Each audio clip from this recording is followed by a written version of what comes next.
नमस्कार, मी दिनेश कांजी. आपण बघताय न्यूज डंका. राजकारणात आरोप प्रत्यारोप करताना होणारे शब्दांचे खेळ नवे नाही आहेत. अर्थसंकल्पीय अधिवेशन सुरू आहे आणि या अधिवेशनामध्ये विरोधी पक्षनेते राहुल गांधी यांनी वस्त्रोद्योगाचं निमित्त काढून केंद्र सरकारवर हल्लाबोल केला. ते असं म्हणाले की अमेरिकेने बांगलादेशी वस्त्रांवर 0% टेरिफ लावलेले आहे, परंतु भारतातून आयात होणाऱ्या वस्त्रांवर मात्र 18% टेरिफ आहे. याच्यामुळे भारतीय वस्त्रोद्योग संकटात येईल आणि कदाचित नष्ट होईल. वाणिज्य मंत्री पियुष गोयल यांनी राहुल गांधी यांच्या आक्षेपांना उत्तर देण्याचा प्रयत्न केला. ते असं म्हणाले की आपल्याला सुद्धा 0% टेरिफचा लाभ मिळू शकतो. परंतु राहुल गांधी यांनी सरकारवर हल्लाबोल करताना एक महत्वाची गोष्ट दडवून ठेवली होती. पियुष गोयल यांनी मोठ्या खुबीने ती गोष्ट जनतेच्या समोर आणण्याचं काम केलेलं आहे. अमेरिकेवर सध्या 38 ट्रिलियनच्या कर्जाचा बोजा आहे. अमेरिकेचं अर्थकारण प्रचंड अडचणीत आलेलं आहे आणि हे अर्थकारण वाचवण्यासाठी राष्ट्राध्यक्ष डोनाल्ड ट्रम्प युरोपवर सुद्धा वरवंटा चालवायला तयार आहेत. ते डोनाल्ड ट्रम्प बांगलादेशवर कृपा करतील असा समज फक्त राहुल गांधी यांच्यासारखा बुद्ध्यांक असलेला म्हणजे IQ असलेला नेताच करू शकतो. राहुल गांधी असं म्हणाले की बांगलादेशातून आयात होणाऱ्या वस्त्रांवर अमेरिकेने 0 टेरिफ आकारलेलं आहे, परंतु भारताला जास्त टेरिफ भरावं लागतंय भारतीय वस्त्रोद्योगाला आणि त्याच्यामुळे आपला वस्त्रोद्योग नष्ट होऊ शकतो. परंतु इथे राहुल गांधी यांनी एक गोष्ट मोठ्या खुबीने दडवली होती आणि ती गोष्ट म्हणजे बांगलादेशला अमेरिकेने सक्ती केलेली आहे. तुम्हाला जर आमच्याकडे वस्त्र निर्यात करायची असतील तर कच्चा माल अमेरिकेकडूनच घ्यावा लागेल, म्हणजे कापूस आणि धागे. पियुष गोयल यांनी राहुल गांधी यांना उत्तर दिलं आहे. ते असं म्हणाले की बांगलादेशला जो 0% टेरिफचा लाभ मिळतो वस्त्रोद्योगांच्या संदर्भात, तो लाभ भारताला सुद्धा मिळू शकतो. फक्त आपल्याला अमेरिकेकडून कच्चा माल आयात करावा लागेल. केंद्र सरकारने आधीच जर ही घोषणा केली असती तर कदाचित राहुल गांधी आणि त्यांच्या पक्षाने बोंब ठोकली असती की केंद्र सरकारच्या या धोरणामुळे भारतीय शेतकऱ्याला फटका बसतोय, भारतीय शेतकऱ्याचं प्रचंड मोठं नुकसान होत आहे. मग तेव्हा त्यांना वस्त्रोद्योगाची आठवण झाली नसती किंवा वस्त्रोद्योगाला जो फायदा होतोय त्याची सुद्धा त्यांना आठवण झाली नसती. बांगलादेश हा टिचभर देश आहे आणि या देशामध्ये कापसाचं उत्पादन वगैरे होत नाही. भारतात मात्र कापसाचं खूप मोठ्या प्रमाणामध्ये उत्पादन होतं आणि भारतातले किमान 60 लाख शेतकरी या क्षेत्रावर अवलंबून आहेत. भारतामध्ये 3 पट्ट्यामध्ये कापसाचं उत्पादन होतं. एकतर महाराष्ट्र, मध्य प्रदेश, गुजरात, दक्षिणेमध्ये तेलंगणा, आंध्र, कर्नाटक आणि तामिळनाडू आणि उत्तरेमध्ये पंजाब, हरियाणा या प्रदेशामध्ये कापसाचं उत्पादन होतं. राजस्थानमध्ये सुद्धा कापसाचं बऱ्यापैकी उत्पादन होतं. राहुल गांधी यांना कदाचित माहीत नसेल की भारत हा जगातला नंबर 1 कापूस उत्पादक देश आहे. त्यामुळे केंद्र सरकारला धोरणं बनवताना आपल्या कापूस उत्पादक शेतकऱ्यांचं हित नेहमीच पाहावं लागतं. भारतामध्ये दर हंगामामध्ये जवळजवळ 60 लाख मेट्रिक टन कापूस पिकवला जातो. अमेरिकेचा जर विचार केला तर अमेरिका सुद्धा कापूस उत्पादक देश आहे, परंतु भारताच्या तुलनेमध्ये अमेरिकेमध्ये जवळजवळ निम्मा कापूस दर हंगामामध्ये घेतला जातो, साधारण 25 ते 30 लाख मेट्रिक टन पर्यंत. अमेरिकेकडे प्रगत तंत्रज्ञान आहे, अमेरिकेकडे प्रगत बियाणी आहेत. त्याच्यामुळे अमेरिकेमध्ये कापसाचं जे हेक्टरी उत्पादन होतं ते भारतापेक्षा जवळजवळ दुप्पट होतं. भारतामध्ये कापसाचं हेक्टरी उत्पादन साधारण 450 ते 500 किलोच्या दरम्यान आहे, तर अमेरिकेमध्ये हेक्टरी उत्पादन साधारण 900 ते 1000 किलोच्या दरम्यान आहे, म्हणजे भारताच्या तुलनेमध्ये दुप्पट.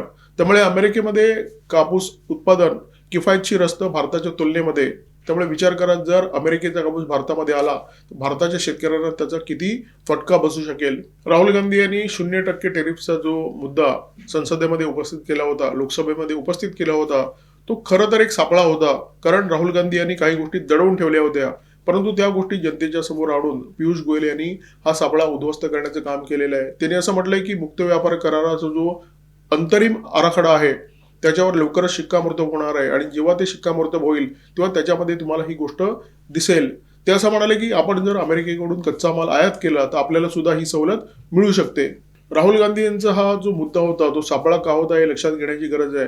अमेरिका आणि भारताचा जो मुक्त व्यापार करार आहे ती तारेवरची एक मोठी कसरत आहे आणि ही कसरत करताना एक एक पाऊल फुंकून टाकणं अत्यंत आवश्यक आहे, कारण तुम्हाला प्रत्येकाचं हित जपायचं आहे.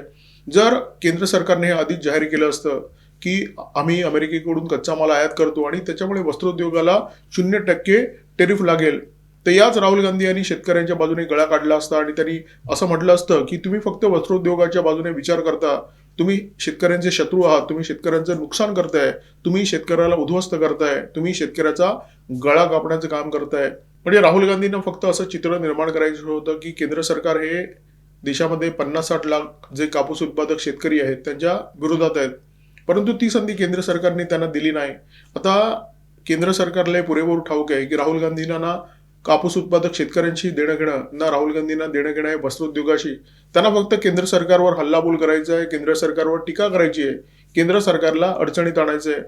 केंद्राला याची जाणीव होती की राहुल गांधी यांनी गळ्यामध्ये एक ढोलकी बांधलेली आहे आणि ती ढोलकी त्यांना या बाजूनी सुद्धा वाजवायची आणि त्या बाजूनी सुद्धा वाजवायची आहे. परंतु आता केंद्र सरकारने राहुल गांधी यांच्या तोंडूनच वदवून घेतलेलं आहे. राहुल गांधी म्हणालेत की आपल्या वस्त्रोद्योगावर 0% टॅरिफ का नाहीये. आता केंद्र सरकार त्याची व्यवस्था करेल आणि तेव्हा राहुल गांधींना तोंड आवळून गप्प बसावं लागेल. एक गोष्ट लक्षात घेण्याची गरज आहे. भारत आणि अमेरिकेच्या दरम्यान जो मुक्त व्यापार करार होतोय त्याच्या संदर्भात राष्ट्राध्यक्ष डोनाल्ड ट्रम्प बरंच काही बडबडत आहेत. त्यांच्या प्रेस सेक्रेटरी कॅरोलिन लेविट या सुद्धा बऱ्याच प्रकारची विधानं करतायत. परंतु डोनाल्ड ट्रम्प यांची बडबड ट्रूथ सोशलवर त्यांच्या पोस्ट आणि प्रत्यक्ष मुक्त व्यापार कराराचा आराखडा, मग तो अंतरिम असेल किंवा अंतिम, याच्यामध्ये प्रचंड मोठा फरक असणार आहे. मी उदाहरण देतो. ट्रम्प असं म्हणालेत की भारताने अमेरिकेला आश्वासन दिलंय की येत्या 5 वर्षामध्ये आपण अमेरिकेकडून 500 अब्ज डॉलरची आयात करू. प्रत्यक्षात असं काहीही नाहीये. भारताने जी शब्दरचना वापरली ती अशा प्रकारची आहे की येत्या 5 वर्षामध्ये अमेरिकेकडून 500 अब्ज डॉलरची आयात करण्याचा आम्ही प्रयत्न करू, आमची तशी इच्छा आहे. म्हणजे डोनाल्ड ट्रम्प जे काय म्हणतात त्याच्यामध्ये सक्ती डोकावते. प्रत्यक्षात अशा प्रकारची सक्ती नाहीये. डोनाल्ड ट्रम्प असंही म्हणालेत की भारत अमेरिकेकडून कडधान्य आयात करणार आहे. प्रत्यक्षात तसंही काही नाहीये. या दोन्ही गोष्टींचा खुलासा भारताने केलेला आहे. ट्रम्प यांची विधानं आणि मुक्त व्यापार कराराचा आराखडा याच्यामध्ये जी तफावत दिसते ती तफावत म्हणजे चूक नाहीये. म्हणजे ट्रम्प यांची जी विधानं आहेत ती चुकीची विधानं नाहीये, ती ट्रम्प यांची स्ट्रॅटेजी आहे. ट्रम्प भारतातल्या उठवळ विरोधी पक्षांच्या हाती कोलीत देण्याचा प्रयत्न करत आहेत, जेणेकरून राहुल गांधी यांच्यासारखे नेते संसदेमध्ये येतील, नरेंद्र मोदी यांच्या विरोधात बडबड करतील, त्यांच्यावर आरोप करतील आणि विरोधी पक्षांच्या अशा प्रकारच्या आक्रमक हल्ल्यानंतर नरेंद्र मोदी यांची तारांबळ उडेल. म्हणजे ट्रम्प यांना ही तारांबळ पाहायची आहे, परंतु तसं होताना मात्र दिसत नाहीये. राष्ट्राध्यक्ष झाल्यापासून डोनाल्ड ट्रम्प यांनी जगभरामध्ये जी धोरणं राबवली, त्यांची एकूणच जी वृत्ती आहे, त्यांची एकूण जी मानसिकता आहे, त्या मानसिकतेमुळे जगभरामध्ये ट्रम्प यांची छितू होताना दिसते. म्हणजे ट्रम्प यांनी त्यांच्या आजूबाजूला जो चाटुकारांचा गोतावळा उभा केलेला आहे किंवा पाकिस्तानसारखे भुके कंगाल देश आणि त्या देशाचे नेते, एवढीच मंडळी फक्त ट्रम्प यांचा जय जयकार करताना दिसत आहेत, त्यांची चाटुकारिता करताना दिसत आहेत. बाकी जगातले नेते ट्रम्प यांच्याकडे अत्यंत तिरस्काराने बघताना दिसत आहेत. दुसऱ्या बाजूला नरेंद्र मोदी यांचा हेच नेते जय जयकार करतात, नरेंद्र मोदी यांना आदर देतात आणि हे जे चित्र आहे ते ट्रम्प यांना सहन होत नाहीये. ट्रम्प यांची जी पोटदुखी आहे ती नेमकी हीच आहे.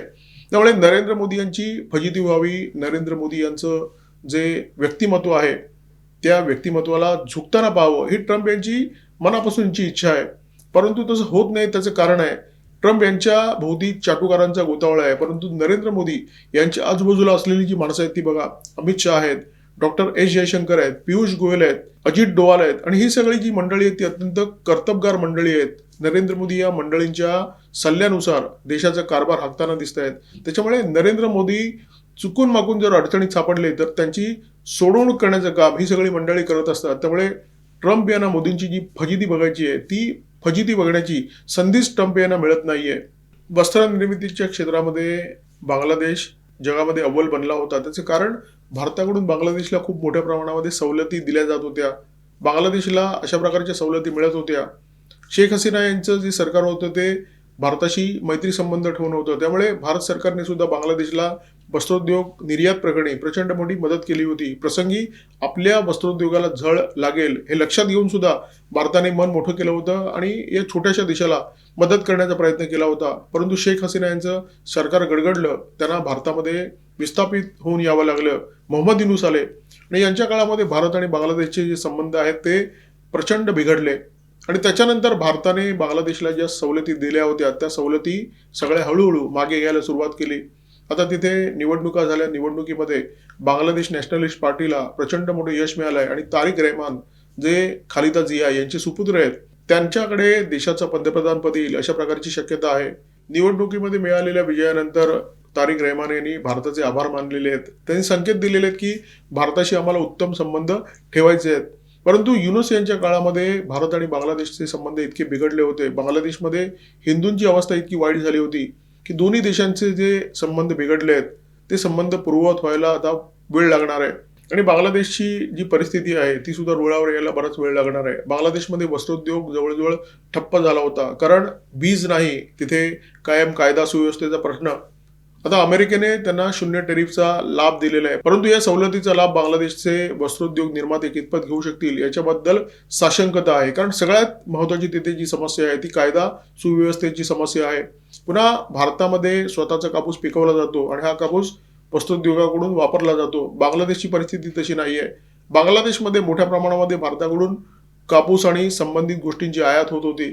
आता बांगलादेशचे मावळते जे सल्लागार आहेत मोहम्मद युनूस यांनी गच्छंती होण्याच्या पूर्वी 4 दिवस आधी अमेरिकेशी करार केला आणि अमेरिकेने बांगलादेशला ही 0% टेरिफची सवलत दिली. परंतु या सवलतीच्या आड जे काही दडलेलं आहे ते जगाला ठाऊक नव्हतं, कारण त्याची फारशी चर्चा झाली नाही. युनूस यांनी मान्यता दिली की आम्ही अमेरिकेकडून कच्चा माल आयात करू, म्हणजे कापूस आयात करू, धागे आयात करू.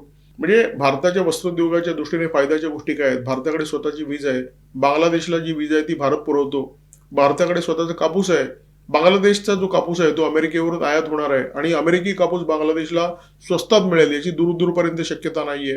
त्याच्यामुळे बांगलादेशला जे 0% टेरिफचा लाभ झालेला आहे तो लाभ या 2 गोष्टींमध्येच वाहून जातो. आणि तिसरी सगळ्यात महत्वाची गोष्ट ज्याची मी चर्चा केली, बांगलादेशमध्ये कायदा सुव्यवस्थेचा बोऱ्या वाजलेला आहे आणि तिथे परिस्थिती जोपर्यंत सुरळीत होत नाही, सगळं काही शांत होत नाही, तोपर्यंत बांगलादेशमध्ये उद्योगाला उठाव मिळणं खूपच कठीण गोष्ट आहे. म्हणजे राहुल गांधी संसदेमध्ये जो कंगावा करतायत की भारताचा वस्त्रोद्योग आता नष्ट होणार आहे, सगळं काही संपले आहे, वस्त्रोद्योगाच्या दृष्टीने जगात काही सकारात्मक घडतच नाहीये, हे जे काही राहुल गांधी म्हणतायत ते आरोप, त्या आरोपांमध्ये फारसा काही दम नाहीये. राहुल गांधी नेहमीप्रमाणे ते बोललेले आहेत जे विषय त्यांना कळत नाहीत, जे त्यांना कोणीतरी लिहून दिलेले आहेत. त्यामुळे बांगलादेशच्या वस्त्रोद्योगाच्या दृष्टीने फारसं काही सकारात्मक तिथे घडताना दिसत नाही. तिकडची जी परिस्थिती आहे ती पूर्णपणे अंधकारमय आहे. भारतामध्ये तसं नाहीये. भारताच्या उद्योगांना केंद्र सरकारचं प्रचंड बळ आहे. केंद्र सरकार या उद्योगांच्या पाठीशी उभा आहे. त्यामुळे भारताचा वस्त्रोद्योग बांगलादेशच्या वस्त्रोद्योगाशी स्पर्धा करू शकत नाही. ही जी राहुल गांधींची भीती आहे ती निर्माण करण्यात आलेली भीती आहे, त्याच्यामध्ये शून्य तथ्य आहे. आणि सगळ्यात महत्त्वाचं म्हणजे पियुष गोयल यांनी राहुल गांधी यांच्या दाव्यातली हवा काढून घेतलेली आहे. त्याने असं स्पष्ट केलेलं आहे की बांगलादेशला जो 0 टेरिफचा लाभ मिळतो तोच लाभ भारतीय वस्त्रोद्योगाला सुद्धा मिळू शकेल जर आपण अमेरिकेकडून कच्चा माल आयात केला तर. भारत काही प्रमाणामध्ये अमेरिकेकडून कच्चा माल आयात करू शकतो. आता राहुल गांधी यांना सुद्धा गप्प बसावं लागेल. राहुल गांधी या निर्णयाच्या विरोधात काही बोलण्याच्या सुद्धा स्थितीमध्ये नाही आहेत. तर अशा प्रकारचा हा सगळा विषय आहे. या व्हिडिओमध्ये तुर्तास इथेच थांबतो. या व्हिडिओमध्ये माझ्यासोबत होते cameraman Omkar Bhagwat, video editor Ajay Shelke. Video जर आवडला असेल तर लाईक करा, शेअर करा, कॉमेंट बॉक्समध्ये व्यक्त व्हा, सबस्क्राईब करा न्यूज डंका सोबत, सबस्क्राईब करा बीज डंका, बेल आयकॉन दाबायला विसरू नका. नमस्कार, धन्यवाद.